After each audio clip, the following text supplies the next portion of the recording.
Hello everyone, आज हामीले ABG को बारेमा डिस्कस गर्नेछौं। एबीजी भनेको आर्टेरियल ब्लड ग्यासेस। सुरुमा हामीले के बुझ्नु पर्यो त भन्दा एबीजी भनेको के हो, यसको नर्मल भ्यालुहरु कति हुन्छ, यसको इन्डिकेसन के हो अनि यसको प्रोसिजर देखि लिएर सबै कुरा चाहिँ आज हामीले यहाँ डिस्कस गर्नेछौं। अब मोस्टली हामीले यहाँ के बुझ्नु पर्छ त, आर्टेरियल ब्लड भन्नेबित्तिकै हामीले आर्टरीबाट ब्लड निकाल्नु पर्यो हैन।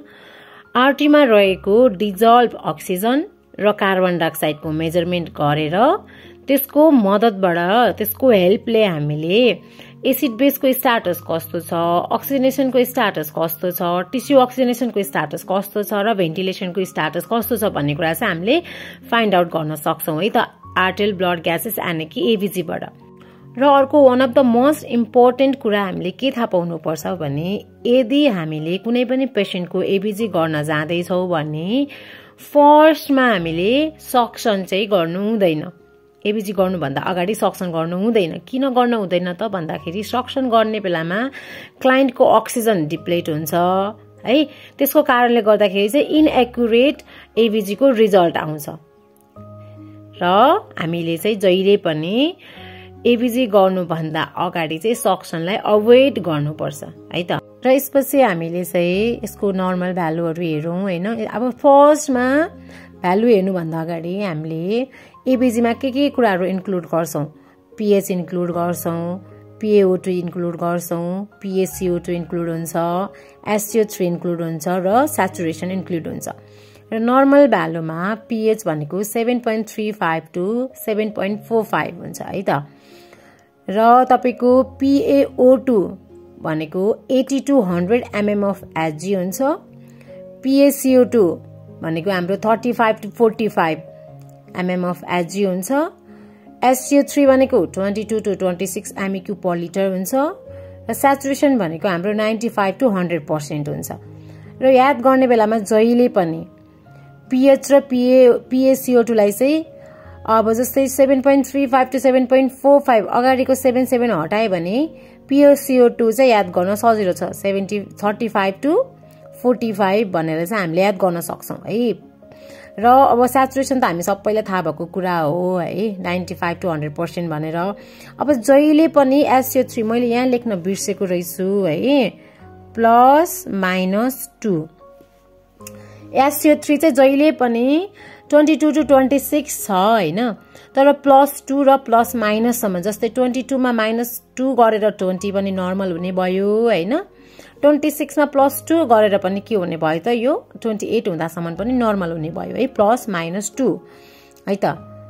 र अर्को कुरा चाहिँ हामीले के बुझ्नु पर्छ भने जहिले पनि हामीले एबीजी इन्टरप्रिटेसन गर्ने बेलामा पीएच हेर्नु पर्छ है। एसिडोसिस हो कि अल्कालोसिस हो भनेर बुझ्नको लागि हामीले फर्स्टमा हेर्ने भनेको के हो त, कुन इन्डिकेटर हो त भन्दा पीएच। यदि पीएच 7.35 भन्दा बिलो छ भने एसिडोसिस हुन्छ है, एसिडिक भयो, एसिडोसिस भयो। र 7.45 भन्दा माथि छ भने अब अल्कालोसिस भनेर चाहिँ हामीले बुझ्नु पर्छ। र अब हामीले यसको इन्डिकेसनमा हेर्दा कस्तो कस्तो टाइप अफ पेशेन्टलाई चाहिँ हामीले एबीजी गर्न पर्छ त भन्दाखेरि चाहिँ रेस्पिरेटरी फेलियर भएको पेशेन्ट है, एक्युट र क्रोनिक स्टेजमा भएको पेशेन्ट, के रेस्पिरेटरी फेलियरमा छ, एक्युट भए पनि क्रोनिक भए पनि हामी दुवै स्टेजको पेशेन्टलाई चाहिँ एबीजी गर्छौं। त्यस्तै गरेर चाहिँ कार्डियक फेलियर भएको पेशेन्टमा, लिभर फेलियर भएको पेशेन्टमा, रेनल फेलियर भएको पेशेन्टमा है। अनि अर्को चाहिँ hyperglycaemic state associated with diabetic mellitus है। अनि सेप्सिसको केसमा भयो, बर्नको केसमा भयो, पोइजन अथवा टक्सिनको केसमा भयो, भेन्टिलेटेड पेशेन्ट, भेन्टिलेटरमा राखेको पेशेन्टहरुको भयो। अनि त्यस्तै गरेर चाहिँ severely unwell patient from any causes भन्यो क्या, पेशेन्ट चाहिँ अनवेल छ कुनै पनि कारणले गर्दा भने त्यो केसमा पनि हामीले के गर्छौं त एबीजी चाहिँ गर्छौं है। र अर्को कुरा रहेको छ साइट टु टेक स्याम्पल। हामीले कहाँबाट हामीले स्याम्पलहरु चाहिँ लिन सक्छौं त भन्दाखेरि चाहिँ मोस्ट कमन साइट भनेको रिस्ट हो, जसलाई हामीले रेडियल आर्टरी पनि भन्छौँ। रेडियलबाट हामीले चाहिँ मोस्ट कमनली लिन्छौँ, तर रेडियलको अल्टरनेटिभमा हामीले फिमोरल र ब्राकियल आर्टरी पनि युज गर्न सक्छौँ है। अब फिमोरल र ब्राकियल आर्टरी भनेको चाहिँ युजल्ली यिनीहरू भनेको इमर्जेन्सी सेटिङमा चाहिँ युज गर्ने। अब इमर्जेन्सी हामीले चाहिँ के गर्न पर्यो त, एबिजी गर्न पर्यो भने हामीले चाहिँ फिमोरल र ब्राकियल आर्टरी चाहिँ युज गर्छौँ है त। अनि त्यस्तै गरेर चाहिँ इफ हामीले स्याम्पल रेडियलबाट रिस्टबाट निकाल्दैछौँ भने एलन टेस्ट चाहिँ एकदमै इम्पोर्टेन्ट छ हामीले स्याम्पल निकाल्नुभन्दा अगाडि है त। सो त्यही भएर एलन टेस्ट गर्न इमर्जेन्सी सिचुएसनमा हामीले एलन टेस्ट गर्न टाइम लाग्ने हुनसक्छ होइन, टाइम लाग्छ। र त्यो कारणले गर्दाखेरि चाहिँ हामीले झट्टै अब पेसेन्टको एबिजी स्याम्पल निकालिहाल्नु पर्ने छ भने फिमोरल र ब्राकियल आर्टरी युज गर्छौँ। लङ टर्मसम्म बसेको पेसेन्टको हामीले रिस्ट युज गर्छौँ होइन। रिस्ट भनेको रेडियल भयो, र त्यो गर्ने बेलामा चाहिँ हामीले के गर्छौँ त, एलन टेस्टहरू चाहिँ गर्छौँ। म एलन टेस्टको बारेमा चाहिँ एउटा छुट्टै नेक्स्ट भिडियो बनाउँछु है त। र अब हामीले डिस्कस गर्छौँ कसरी अब यसको प्रोसिजर कसरी गर्ने एबिजी होइन, कसरी स्याम्पल कलेक्सन गर्ने भन्दाखेरि सुरुमा हामीले पेसेन्टलाई चाहिँ प्रोसिजरको बारेमा भन्नु पर्यो होइन। पेसेन्टलाई चाहिँ अब यो अलिकति पेनफुल प्रोसिजर हो भनेर पेसेन्टलाई चाहिँ हामीले के गर्ने त, एक्सप्लेन गर्नु पर्यो। त्यस्तै गरेर इमोसनल सपोर्टहरू प्रोभाइड गर्नु पर्यो होइन। अनि भाइटल साइन्स लिनु पर्यो। त्यस्तै गरेर चाहिँ अब आर्टेल लाइन राखेको छ कि छैन डिटरमाइन गर्नु पर्यो। अब हामीले साइड सिलेक्ट गर्नु पर्यो, कुन साइडबाट हामीले चाहिँ लिने भनेर। यदि अब तपाईँले के भन्छ अरे यो रेडियलबाट लिइराख्नु भएको छ भने एलिन टेस्टहरू गर्न पर्यो होइन। अनि पेसेन्टको चाहिँ अब कुनै अब अक्सिजन सेटिङहरू चेन्ज भएको छ कि होइन, सक्सनिङहरू गरेको छ कि पास्ट 20 मिनट अगाडिसम्म, क्लाइन्टको एक्टिभिटिज कस्तो छ त्यो कुरा पनि हामीले डिटरमाइन गर्नु पर्यो है त।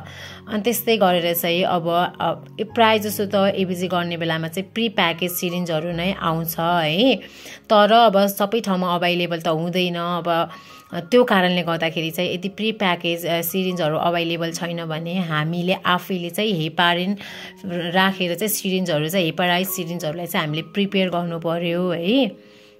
अनि त्यस्तै गरेर चाहिँ स्याम्पल कलेक्सन गरिसकेपछि हामीले चाहिँ सिरिन्जमा चाहिँ एयर इन्टर हुन दिनु हुँदैन, किनभने एयर इन्टर गर्यो भने चाहिँ तपाईँको ब्लड ग्यास एनालाइसिसमा चाहिँ अल्टरेसन आउँछ है।